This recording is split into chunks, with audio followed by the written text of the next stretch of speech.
Hello, I'm Franco Luna, PumaPodcast. You're listening to Teka Teka News, balitang thinking, hindi breaking. In this episode, Biruin mo yung EJK is parang yung mga tao nung ginawang numero na hindi pinangalanan, parang may counting lang na ang ginawa lang, makita mo lang siya number. Pero ang masaklap nun, hindi mo alam kung ano ba yung nasa likod ng mga number na yon. May mga naiwan ba ron, may mga nagluluksa ba, o yung may mga naghahangad pa ng hustisya. President Rodrigo Duterte has come and gone, but the families of thousands of drug war victims are still reeling to this day.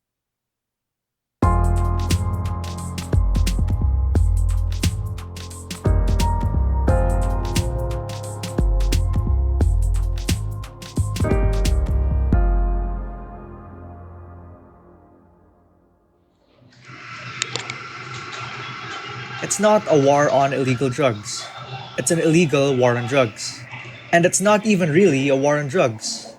It's a war on the poor.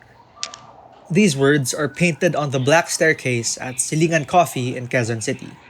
Here they serve first-hand accounts of the consequences of former President Duterte's 6-year drug war, alongside their best-selling hazelnut latte and Hainanese chicken. It's for good reason. Most of the workers here lost family members to the grisly war. Here's Sharon, the head barista. Sa nakikita ko kasi sa atin, inuumpisa nila sa maliit. Yung alam mo yung walang kalaban-laban. Magbebenta yan kasi wala nakakain yan eh. Lahat yan may rason eh. Gumagamit yan kasi may nararamdaman sa katawan yan eh. Kaso yung iba, pag sinabing droga, ang pangitan ng tingin ng tao kagad. Gumagamit yan, nagbebenta yan, addict yan. Yung mga ganung bagay. Nagbebenta yung iba naman dahil no choice sila eh. Kumbaga, kahit mag-ano sila dyan ng basura, hindi sapat eh. Kung nabibigyan na lang nila ng sapat na tulong yung mga mahihirap, hindi naman mangyayari yun. Hindi mangyayari.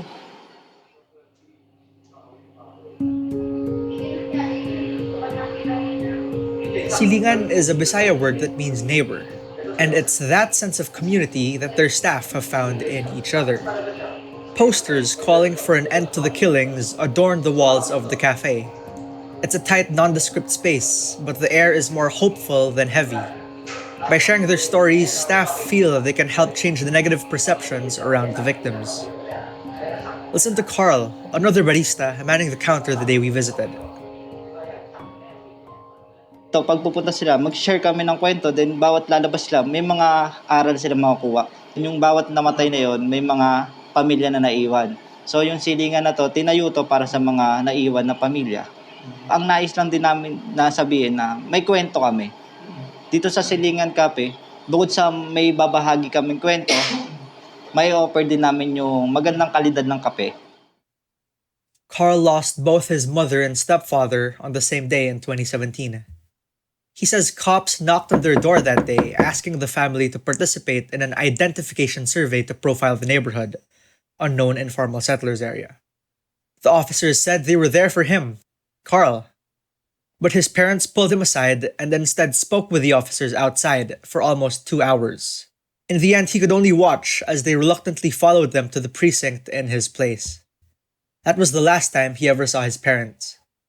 They are just two of thousands. Official police figures own up to some 6,100 killings. But human rights groups say some 30,000 died in Duterte's anti-drug campaign. Pagkatapos nun, ayun na yung nangyari na binalik nila yung stepfather ko pati yung mother ko na wala nang buhay. So parang ang hirap paniwalaan kasi yung time na yun, ang dami pa namin mga plano na gusto. Syempre kaka-graduate ko lang ng grade 10 nun.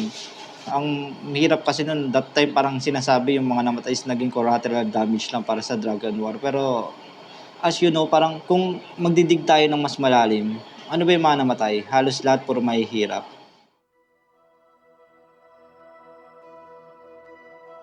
Carl says the family went around police precincts in the area looking for the officers who came to their house. But no desk officers had ever heard of their names. Sharon, the head barista, says her 20-year-old brother Christian was killed in 2016, early on in Duterte's term. At that time, she still supported the tough-talking president's lofty promises to end drugs and crime. Kasi sa totoo lang sir, dati bulag din ako sa ganyan eh. Kung baga judgmental, dati pag may napatay, Kailan yan kasi addict yan eh. Pero ngayon, yung nangyari na yun sa kapatid ko, doon ko naranasan na hindi pala lahat ng pinapatay ay relate sa drugs.